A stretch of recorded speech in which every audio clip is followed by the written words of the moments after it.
하루간 경제 뉴스를 종합하는 시간 경제온입니다. 네, 최근 중국이 경기 침체 때문에 울상을 짓고 있습니다. 반대로 경제가 살아날 조짐을 보이면서 웃음을 감추지 못하는 곳이 있다고 하는데 과연 어디일지 뉴스 포인트에서 자세히 알아봅니다. 네, 또 취재 파일에서는 중국발 부동산 우려 이야기 계속해서 이어가 보겠습니다. 먼저 홍 기자의 뉴스 포인트부터 만나보시죠. 지금 자리에 홍경표 기자 나와 있습니다. 안녕하십니까? 안녕하세요. 네. 국제 뉴스를 보면 현재 중국 네. 경제 상황이 안 좋다는 내용으로 도배되어 있습니다. 네, 맞습니다. 그런데 반대로 미국은 경제가 저점을 찍고 반등했다는 얘기가 나오는데 네. 이 어떤 상황인지 설명 부탁드립니다. 네, 중국 경제는 부동산 쇼크로 인해서 네. 이제 금융위기 이야기도 나오고 있거든요. 네. 그런데 미국 경제는 완연히 턴어라운드하는 모습을 나타내면서 네네. 신바람이 지금 났습니다. 네.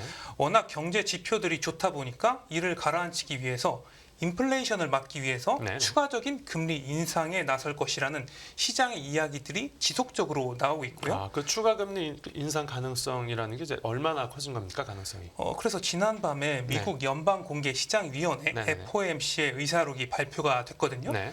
여기서 이제 미국 통화정책 향방을 가늠할 수가 있어요. 네네. 그런데 연준이 인플레이션, 물가 상승 위험에 더 주목하고 있다. 이렇게 네네. 나왔습니다. 이제 인플레이션을 그대로 둘 수 없을 정도로 높은 상태를 유지하고 있다고도 했고요. 그러면 금융시장에서도 어떻게 바로 반응이 나왔겠습니다. 네, 그래서 연준이 금리를 더 끌어올려서 긴축을 할 수 있다. 네. 이 우려 때문에 시장 금리도 급등하는 모습을 나타냈고요. 네네. 네, 이에 10년 만기 네. 미국 국채 금리가 장중에 이제 4.2%를 넘었어요. 이게 네. 2008년 이후에 가장 높은 수준이었고요. 거의 한 15년 만에 최고 수준인 네, 건데 맞습니다. 물론 이제 물가를 잡으려면 금리를 올려야 하지만 뭐 그것도 경제가 뒷받침돼야 할 수 있는 거 아니겠습니까? 네. 지금 미국 경제는 구체적으로 어떤 상황입니까? 지금 미국 경제 지표를 보면은 네네. 지금 침체를 넘어 바닥을 찍고 사실상 호황 상태랑 비슷한 수준이라고 볼 수 있겠는데요. 네. 이 산업 생산도 석 달 만에 증가세로 돌아섰고 예. 그럼 소비는 어떠냐? 소비 판매도 예상치를 웃돌아서 네. 소비도 살아나고 있음을 보여줬습니다. 네네. 미국의 3분기 GDP 예상 성장률은 지금 네. 5.8%에 달해요. 이 3분기만 해당되는 거지만 그래도 5%면 진짜 높긴 합니다. 그렇죠. 네. 그래서 연준이 물가 우려에 네. 이 금리 인상을 섣불리 좀 낮추기가 좀 힘들지 않습니까? 그렇죠. 그래서 달러는 이제 강세를 보이고 네. 금리가 상승할 것으로 예상이 되니까 네. 미국과 우리나라 주식시장은 약세를 나타내는 모습을 보였습니다. 말씀해 주신 대로 미국은 확실하게 좋아 보이는 건 네. 맞는데 반대로 중국 금융시장 상황은 구체적으로 어떻습니까? 그러니까 중국은 네. 이제 부동산 쇼크와 장기 침체 우려가 커지고 있잖아요. 네. 거기다가 자본 유출 우려까지 확산을 하고 있습니다. 네. 이 위안화 가치를 이제 보면 네. 부동산 위기가 불거지면서 네. 달러당 7.34 위안까지 이제 올랐거든요. 네네. 그러니까 위안화의 가치는 떨어진 거죠. 그렇죠. 네. 이제 역대 최저치인 지난해 10월에 근접을 했어요. 네네. 이 와중에 이제 미국의 금리가 계속적으로 올라가면서 네. 이제 10년 만기 미국 국채와 네. 중국 국채의 이제 금리 격차가 10년 만에 이제 최대 수준으로 벌어졌고요. 네네. 그러다 보니까 자본 유출 우려가 더 커지게 되고, 네. 또 이게 돈은 또 물과 반대로 이제 돈값이 높은 곳으로 흐르잖아요. 네네네. 이 때문에 이제 중국의 중앙은행은 부양책으로 금리를 내리기가 상당히 힘들어지는 상황이 됐고요. 네네. 이제 또 금리를 내리게 되면 금리차가 벌어지기 때문에 이제 손이 묶이게 돼서 진퇴양난에 빠진 상황이라고 볼 수가 있겠습니다. 네, 지금 방금 말씀해 주신 대로 그러니까 진퇴양난에 빠진 네. 중국 그리고 이제 미국의 상황이 서로 엇갈리는 상태인데 네, 맞습니다. 이런 상황이 우리나라 경제에 미치는 영향 이건 어떻게 진단해 볼 수 있습니까? 일단 우리나라하고 미국은 동맹국이기도 하잖아요. 그렇죠. 그리고 미국 같은 경우는 우리나라의 그 수출 2대 수출국이기도 하니까 네. 언뜻 보면 그 미국 경제가 잘 나가면 네, 긍정적 측면이 있을 법한데 그렇죠. 하지만 지금은 이제 미국의 긴축 정책이 더 문제인 상황입니다. 네네. 미국이 긴축을 더 하면 이 금리를 올리면 주가가 떨어졌잖아요. 오늘 네. 또 금융시장이 또 타격을 입었고요. 네네. 또 환율이 상승을 하게 되고 네. 이제 금리 차로 이제 한국은행의 중국과 마찬가지로 한국은행의 통화 정책 운신폭이 상당히 좁아지게 되는 상황입니다. 네네. 우리나라 환율이 오늘 보니까 네. 전고점인 1달러당 1,343원을 재터치하는 등 네. 우리나라 금융시장도 변동성이 상당히 커지고 있는 상황입니다. 그러니까 지금 미국 경제가 살아나는 거는 장단이 있다는 설명이고, 근데 중국 경제 침체가 우리 경제에 미칠 영향은 당연히 안 좋은 면만 있겠죠. 이게 중국은 우리나라의 최대 교역국이자 1위 수출국입니다. 네. 그래서 우리나라의 전체 수출에서 중국이 차지하는 비중이 20%에 달하고요. 그래서 중국의 이제 경제 침몰이 이제 우리나라의 대외 경제에 부정적으로 작용할 것이다. 이런 우려가 이제 산업계에서 계속 나오고 있는데 네. 이번에 이제 부동산 쇼크도 중국의 경기 침체가 표면으로 이제 본격화된 것이다. 이렇게 지적이 있고요. 확실히 수출 부문의 타격이 크겠죠? 맞습니다. 이제 우리나라의 대중국 수출도 급격하게 줄었어요. 네네. 지난달까지 14개월째 마이너스였습니다. 네. 그래서 올해 이제 7월까지 대중국 수출이 무려 30%가 줄었습니다. 네. 이 때문에 우리나라가 이제 하반기에는 사실 수출 회복을 기대하고 있었거든요. 네. 그런데 상당히 좀 힘든 상황이 됐습니다. 아, 네. 이게 우리가 중국으로 많이 수출하는 품목일수록 당연히 그 영향도 더 클 텐데 이제 어떤 제품들을 좀 살펴봐야 됩니까? 그러니까 우리나라가 중국에 주력으로 수출하는 품목은 네네. 그 반도체, 이제 네. 화학 제품, 이제 무선 통신기기 부품, 이제 네. 반도체 제조 장비와 같은 중간 장비가 있고요. 네. 또 화장품도 또 유명하지 않습니까? 그렇죠. 그런데 이 같은 업종이 중국 그 경기에 따라서 영향을 좀 크게 받을 것으로 보여서 네. 중국 상황을 좀 지켜봐야 될 것 같고요. 예. 그 우리 정부는 어떤 입장입니까? 일단은 뭐 우리 경제에 미치는 영향이 좀 제한적으로 봤습니다. 이 네. 근거가 좀 중국에 대한 익스포저가 좀 적다 이렇게 봤는데요. 네, 위험 노출도 말씀하신 거죠. 맞습니다. 그런데 앞으로 우리 경제에 일부 영향을 줄 가능성도 있다 이렇게 봐서 네. 이제 시장 상황을 예의주시하고 있는 상황입니다. 아, 네. 뭐 아무쪼록 우리 경제가 이번 파고를 잘 넘었으면 좋겠습니다. 네. 네, 다음 뉴스는 어떤 내용입니까? 네, 이제 현대차 그룹이 네. 올해만 15조 원을 투자한다 이런 내용인데요. 네, 대규모로 네. 투자를 하네요. 맞습니다. 올해 상반기 이제 경제 불황 속에서도 우리나라 기업 중 이제 현대차 그룹이 독보적으로 잘 나갔거든요. 네. 상반기에는 사상 최대 실적도 찍었고요. 네. 이제 공장 가동률이 100%를 넘어서 네. 지금 사실 풀가동하고 있는 상황입니다. 네. 그래서 이 기세를 이어가고자 네. 이제 올해 대규모 투자에 나설 예정인데요. 아, 네. 네, 현대차 그룹 3인방이죠. 현대차와 기아, 예. 이제 현대모비스가 투자 계획을 세웠는데 이게 전부 다 지난해와 비교해서 대규모로 늘어난 아, 수치입니다. 각자 이제 투자하는 돈의 액수가 네. 작년보다 더 늘어난 수치. 맞습니다. 근데 네. 이 많은 돈을 다 어디에 쓰는 겁니까? 일단 현대차 같은 경우는 10조 원이 넘는 돈을 집행을 하는데요. 네. 이게 살펴보면 이제 연구 개발에 가장 많은 돈을 써서 연구 개발. 기술 경쟁에서 앞서가겠다. 네. 뭐 이런 목표를 세웠고요. 네. 구체적으로 자율주행 등 미래 기술 분야와 전기차, 연료전기 등 연료전지 등 이제 친환경 분야 경쟁력을 높이기 위해서 노력을 하고 있고요. 네. 네. 로봇과 모빌리티, 수소 등 이제 신산업 분야 특허도 이제 늘리고 있습니다. 네, 이제 또 기아차와 현대모비스 같은 경우에는 뭐 공장 이제 신축 공장 예정도 있죠. 맞습니다. 네네. 네네. 이렇게 현대차 그룹의 안에서는 기술 투자를 늘리고 있는 모습인데 네. 해외에서는 어떤 전략을 세웠습니까? 이 현대차 그룹이 이제 아시아 지역에서 사업 재편에 본격적으로 나서고 있습니다. 네.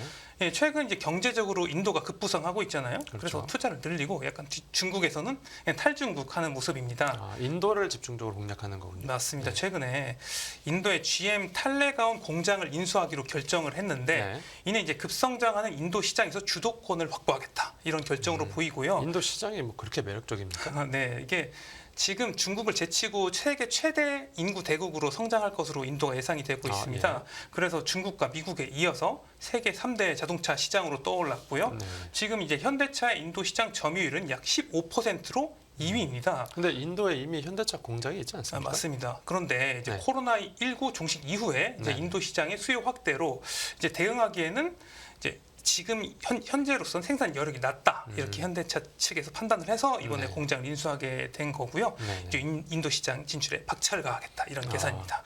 뭐 이제 이번에 현대차 그러면 인수한 공장에서는 어떤 차를 좀 생산하게 됩니까? 그래서 이게 원래 GM 공장에서 기존의 내연기관 모델을 생산했었거든요. 네네. 그래서 내연기관 모델을 이제 인수한 공장에서 생산을 하고 네. 기존에 가지고 있던 현대차 인도 공장은 친환경차를 좀 생산하겠다. 아, 예. 네. 그래서 이제 공장 인수로 현대차 인도 내 생산 능력은 이제 최대 100만 대까지 확대될 것으로 예상이 되고 있습니다. 네, 뭐 이제 그렇게 되면 인도에서는 생산량이 대폭 늘어나게 될 텐데 현대차가 중국 시장에서는 여전히 뭐 고전하고 있는 상황입니까? 네, 맞습니다. 중국에서는 중국 내수 자동차 시장이 워낙 크잖아요. 그리고 네네. 국내 자동차 회사에 밀려서 네. 고전하고 있는 상황이고요. 네네네. 그래서 최근에 이제 현대차 계열사인 현대제철이 네. 이제 중국 내 베이징과 충칭법인을 매각하겠다고 밝히면서 인도랑 반대로 팔고 있네요. 그렇죠. 중국에서 발을 빼는 모습을 아, 나타냈습니다. 이 현대제철의 이제 베이징법인하고 충칭법인이 이게 왜 만들어졌냐면 네. 이게 국내에서 들여온 이제 자동차 강판을 가공을 해서 네네. 이제 현대차 그룹의 중국 공장에 납품하기 위해서 만든 곳이거든요. 네. 그런데 이걸 판다는 의미는 사실상 이게 중국 사업 철수 수순이 아니냐, 뭐 이렇게 보는 것이죠. 그렇군요. 네. 근데 이제 현대차가 공장을 철수하려는 데가 지금 중국 말고 또 있습니까? 네, 또 러시아도 지금 러시아와 우크라이나 전쟁이 길어지면서 네. 현대차의 러시아 공장이 멈췄지 않습니까? 네. 그래서 계속 이제 현대차 러시아 공장 철수설이 나와서 네. 이제 현대차가 이제 미국과 이제 중국, 러시아 이제 패권 경쟁 속에서 네. 이제 글로벌 공급망 재편에 적극적으로 좀 대응한다 이렇게 볼 수가 있겠습니다. 네, 알겠습니다. 이제 앞으로 사업 재편이 어떻게 이루어질지 더 지켜보도록 하고요. 다음 뉴스는 SK 이노베이션 신용 등급 관련 내용입니다. 이 내용 직접 전해주시죠. 네, 무디스가 SK 이노베이션 신용 등급 전망을 상향을 했습니다. 네, 네. SK 이노베이션 이제 배터리 자회사인 SK 온으로 인해서 네. 재무 건전성이 나빠지고 있다는 이야기가 시장에서 꾸준하게 나왔었어요. 예. 왜냐하면 이게 SK 온이 설립 이래 흑자를 낸 적이 단 한 번도 없습니다. 예. 이제 그리고 잇따른 해외 투자로 차입금이 늘어서 유동성 우려도 상당히 불거졌었죠. 네. 하지만 이번에 무디스는 SK 온의 실적이 개선될 것이라고 봐서 네. 네. 신용 등급 전망을 상향했습니다. 그러니까 등급이 아니라 등급 전망인 네, 거죠. 그렇죠. 네. 이게 신용 등급 전망이라는 게 네. 이제 직접적으로 신용 등급을 올린 게 아니라 네. 이제 재무 상황 등을 지켜보고 신용 등급을 앞으로 올릴 수도 있다 이런 네, 이런 것을 의미합니다. 네. 그렇게 등급 전망을 올린 그 판단 근거가 뭡니까? 그러니까 무디스는 아까 말씀드렸다시피 이 배터리 산업 네. 이게 그 SK 온의 이익이 증가할 것으로 예상을 했는데 네. 이제 이로 인해서 빌린 돈을 줄이고 네. 재무가 개선될 것으로 봤고요. 네. 배터리 사업의 효율성이 좋아지고 이를 또 세금 혜택이 네. 이제 뒷받침할 것으로 봤습니다. 네. 이제 미국 같은 경우는 현재 공장을 지을 때 세금 감면 혜택을 주고 있잖아요. 네. SK온이 또 조인트 벤처를 세워서 미국 현지 그 자동차 회사들과 이제 투자를 많이 했는데 네. 이에 현지 투자로 인한 미국 인플레이션 감축법 네. IRA에 따른 수혜는 올해와 내년까지 1조 3천억 원에 달할 것으로 예상이 되고 있고요. 네. 또 SK 이노베이션이 이제 SK온만 가지고 있는 건 아니지 않습니까? 네. 그렇죠. 그래서 정유 회사도 있고 뭐 화학 회사도 있으니까 사업이 다각화됐다고 봤고요. 여러 가지 근거를 토대로 이제 판단을 내린 건데 네. 이번에 전망을 올린 거는 그 무디스만 그런 거죠? 네, 이번에는 신용등급 전망을 올린 건 무디스였는데 예. 과거에 이제 그 또 다른 신용 그 평가사 중 네네. 하나인 S&P는 이제 재무적 우려 때문에 올해 초 SK 이노베이션의 신용 등급을 부정적 관찰 대상으로 봤습니다. 그렇군요. 네. 모니터링을 하고 있었는데요. 네. 여차하면 사실 어떻게 보면 신용등 내릴 수도 있다. 재무 상황이 네네. 악화되면 이렇게 봤는데 이번에 무디스가 신용등급 전망을 올리면서 네. S&P가 관찰 대상 제외를 할지 좀 아. 이런 좀 지켜봐야 되는 상황입니다. 네, 알겠습니다. 다음 뉴스 보겠습니다. 부산 롯데타워 드디어 착공에 들어갔습니다. 네, 맞습니다. 이게 말도 많고 탈도 많았던 부산 롯데월드 타워 드디어 첫 삽을 떴습니다. 네. 예. 완공되면 이제 서울 잠실 롯데월드 타워하고 네. 부산 LCT에 이어서 우리나라에서 세 번째로 높은 건물이 되는데요. 네. 이 높이가 최고 67층, 높이 342.5m로 그 지어집니다. 내부에는 좀 어떤 시설들이 좀 들어갑니까? 이 고층부에는 이제 네. 부산시를 360도로 조망할 수 있는 루프탑 전망대가 설치가 되고요. 네. 이제 저층부에는 이제 국내외 관광객을 이끌 수 있는 이색 매장을 유치해서 복합 쇼핑몰을 또 만들 계획이죠. 네.